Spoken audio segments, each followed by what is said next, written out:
Hello guys, welcome to another episode of Clues, Cues and Reviews. And if you haven't seen my previous video, I explain what happened to my hair in the Blue Exorcist video. So yeah, laugh it up. I've got a very round head. Looks very potato-ish right now, Mr. Potato. No, not Mr. Potato. Anyway, I can't leave this little one on her own because Mama is downstairs cooking. So I have her in my introduction to the video of Demon's Plan. Chapter 8 and Chapter 9. So last week Chapter 8 came out. I thoroughly enjoyed the chapter. It was nice. There was a bit of confusion initially, then it explained itself, led some suspicion, and I got late with making the video, so I thought, why not just do like a double bill and do Chapter 9 and Chapter 8 together. So here we are. Chapter 8 and Chapter 9 review. Enjoy. Bye. So, Baba's asleep. We can do our reviews. So the way I want to do this review is I've read 8 quite a few times, Chapter 8 for Demon's Plan. Chapter 9, I've read a bit of it. So the way I'm going to do this is I'm going to review Chapter 8.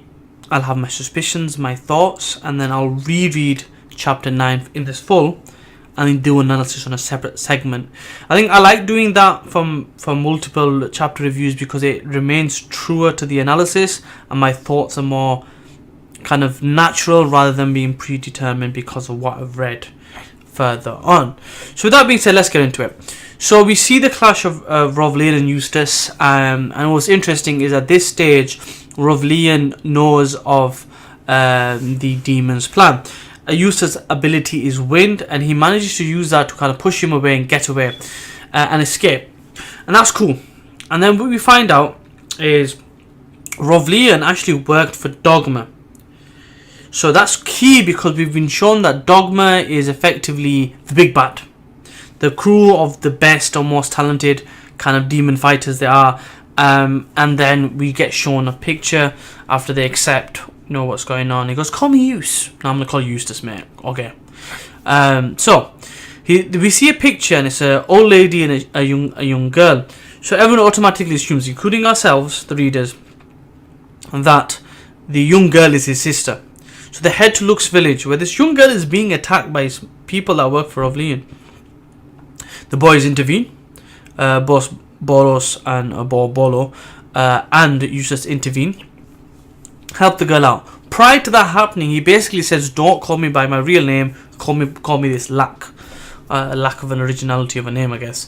And they go on and do the thing. So they help the girl. They meet her grandmother. And the girl doesn't recognize him at all. And I was like, what's going on? And it turns out that basically this whole situation happened 56 years ago. And the old woman is his sister. Her child died in an accident. And then this is her granddaughter. And they promise that they're basically going to save her and protect her from Rovlean. That is cool. Big twist. Didn't see it coming. Pleasantly surprised. I like that. Here's my problem with this though. It leaves some doubt in my mind, thinking about all the other mangas and chapters and animes and everything else you watch about curveballs. With this situation being from 56 years ago and Rovlean still being alive and not like a really, really old man, it leads me to believe he is in fact a Demon's Plan candidate as well, which is why he was working for Dogma. Now he's on the run. Basically people are there to kill him and take his place. Here's my thoughts to that though, or he's basically trying to kind of find his place, I guess, by hiding, I should say. That part you find out later. I should have said that. Anyway, so the problem with it is this: if they're after him and Eustass defeats him, he'd be doing them a favor. Now you might think, oh, that's coincidental, and what do you really know? It could be just coincidental. But what if Eustass in reality isn't related to them two at all, the boy and the girl, the girl and the grandma, but actually working for Dogma and using this as an excuse to get in their good graces? I'm just saying it seems like that. There's a good chance of that. But that is where I'm going to leave this part of the review. I'm going to read Chapter 9. Let's see how much is true. Let's see what happens. Now, Chapter 9. Again, an interesting chapter. Quite a lot to discuss. Now, we get confirmation Rovlean is basically a demon as well. He's one of the candidates, and that's why he was working under him. So the assumptions are correct, even though it kind of gears towards the obvious. So basically, Rovlean has built up a military army, or some type of army of thugs that are armed to the teeth, that are essentially there to take down the village that they're on. Why, I'm not sure. It may just be a case of they want to use it as a fortress. The idea is Rovlean basically wants to take down Velvet, who's the leader of Dogma, to basically take his seat in Dogma, essentially. So Saliva or Salvia, whichever translation you look at, I like Saliva. Basically overhears this, let the boys know, they come up with this plan. What was interesting about this plan, it was very thought out, very military-esque and experienced. We'll use the terrain to our advantage, we'll cut them off, we'll use the cliff, and it all seemed to be going fine. So still in my mind, I'm thinking it's a bit suspicious that he knows these kind of tactics very well. Eustass, I mean.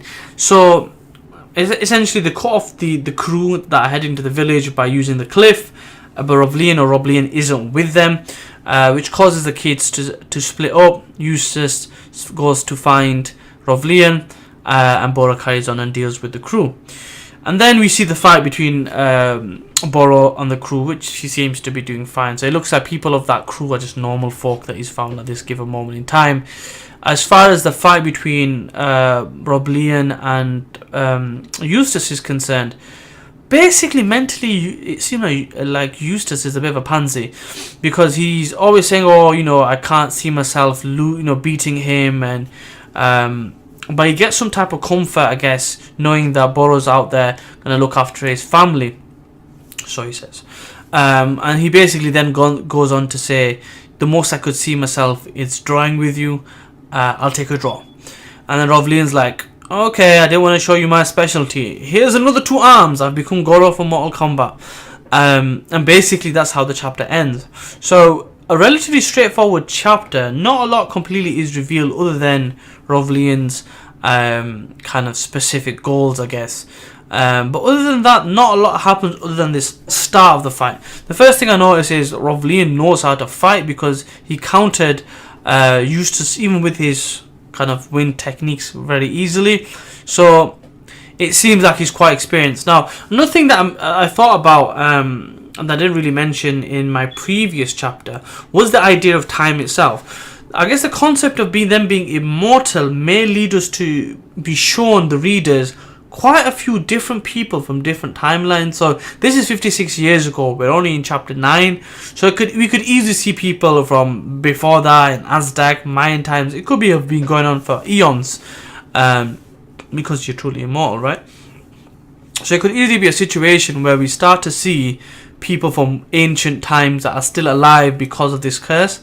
And we might find out more about this and Demon's Curse and why it's really about, and maybe the original Demon's Curse, and one of his kind of things to do to get by would be to have this find a suitable body, and maybe even vessels to do with the devil or something crazy. It's all possible in the world of manga. In any case, relatively straightforward. None of my suspicions have been answered yet, but it's like Eustass knowing military tactics. I know he's 50 years he's been planning and watching what's been going on though, but it's interesting that he knew that a very military-esque technique or strategy. Anyway, that is pretty much the review. Hope you're enjoying what I'm doing so far. Plenty of stuff to catch up on. So things to look forward to. 7 Deadly Sins, Fairy Tail, hopefully tomorrow. Both of them normally will be. I know I need to catch up on Promised Neverland. I keep delaying it. I really will need to do that at some point. And I will need to do Amalgam of Distortion. I still haven't found anybody for the Spring Weapon number 1 Spring Weapon manga. So if anyone finds something out there I enjoyed it, I would love to review it. Give me a link and let me know. Also, Manga Scream posted like some of the comments and some of the posters in this week's chapter, and it looks like 6 or 7 new series are coming out. Some of them I'm excited about because it has people that have done some series that I've really enjoyed in the past. So when they come out, I will look to do those as well if they're getting carried on we'll see how I juggle this about, because I still need to catch up on Fire Brigade of Flames and Hinamaru Zuma very soon, and then catch up on Haikyuu and Shoma as well, and One Punch Man, and so much other stuff. Anyway, plenty to look forward to. Hope you enjoyed my review. Like, comment, share, subscribe, and all that good stuff. And it's going to be a big year for 2017. Peace!